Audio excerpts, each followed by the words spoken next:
Hello everyone, today I will show you how to reduce or decrease a background color size. Open your PDF file. First I will add a new background color. Click this edit option. Now select background option and select add background and content color here. Selected in color. I add this color. This color opposite also you can rotate. And this is proportion of pages. Check mark here. And you can make it 50% and see this it is decrease.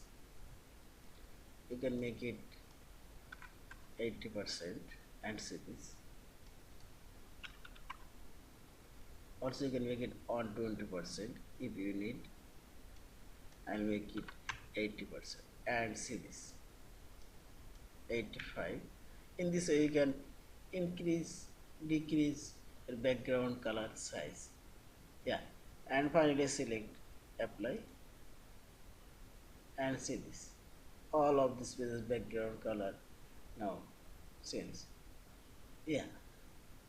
Thank you for watching. Please subscribe, like, share and comment.